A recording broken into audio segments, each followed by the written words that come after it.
I'm seeing here. So how are thank you, guys man? for having me. I am so good. I am so good. It's a Saturday.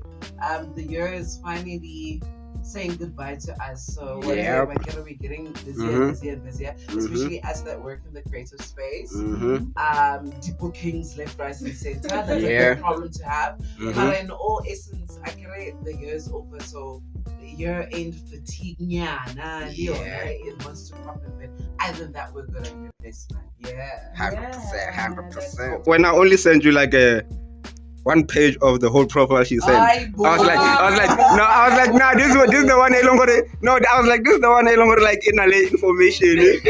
And I'm gonna try to talk. I wanna like if our listeners hear this now.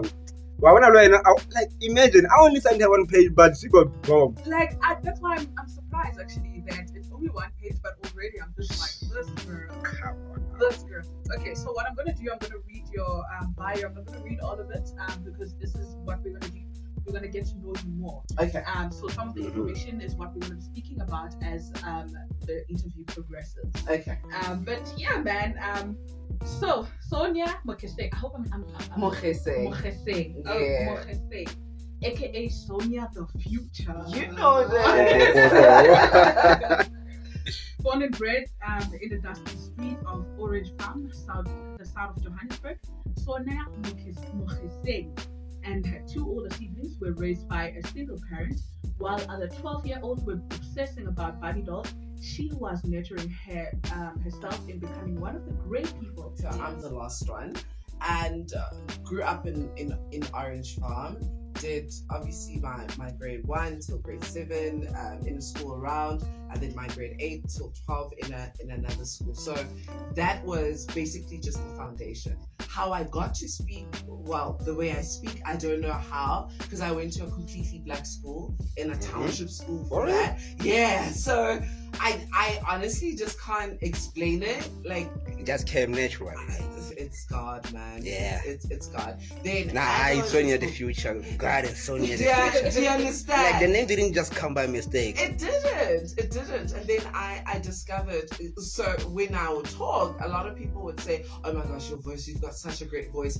Are you on radio? And I was like, no. And then a lot of people kept saying the same thing. Then there was a community radio station in my hood called FM. Went for auditions. I'm just from school, like I don't know anything about radio, but I keep hearing people say, you sound amazing, you deserve to be on radio. Went for auditions, that didn't go quite well, and then bumped into somebody that worked for the station at a later stage, and they were like, okay, so we're gonna do jingles. I'm like, yeah, we're gonna do jingles. I didn't even know what jingles were at the time. And they kind of explained it. I'm like, oh, okay, that's so cool. Then went, recorded, then I became the station's voice. And every time we would be listening at FM at my house, obviously all the jingles would play, and it just sounded so amazing. So that's where I fell in love with like radio and just what it can do and the doors it can open. And that was when I was in high school. So and me oh, you wanted to add something? Continue. Okay, because now how I got to know you, I was actually looking for DJ's Boo, and I wanted to book him for my event back in Rustenburg. I'm talking like I'm cringing, like, because that's another hat I wear, and not a lot of people like me, but I need to work as a buffer. Obviously, because I get tons and tons of inquiries. Okay. I get what's a buffer? Calls. But what's a buffer for those who don't know? Like somebody that is in between. So I'm the person in the middle between you getting access to school. Okay. So I need to sift out what are the most urgent inquiries from the least urgent inquiries. Because if you can imagine, if everyone had access to him, he would probably never get anything done in a day. True. So it's my responsibility to bring the most important things to him, and then the least important ones, I'm just like, my brother, let's try again this. So you are the manager, the artist. Yes. Beautiful. So So a buffer, can say a buffer is a manager. Basically. Well, basically, it's a whole one. Just you you can say that. You can say that because I sift out, as I said, the characters that are really serious to the characters that are actually just taking chances and just want to waste a person's time. Nice one.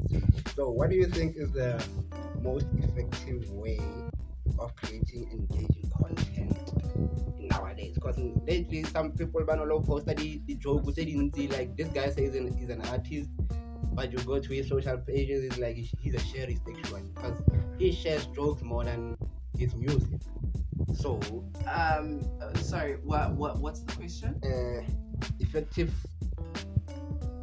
way of creating engaging content. Be authentic. Authenticity. Nothing beats being authentic. If you're authentic to yourself, you're not putting up a front. Yeah. Do you get what I'm saying? Yeah. You're not trying to be someone else. You're just authentic.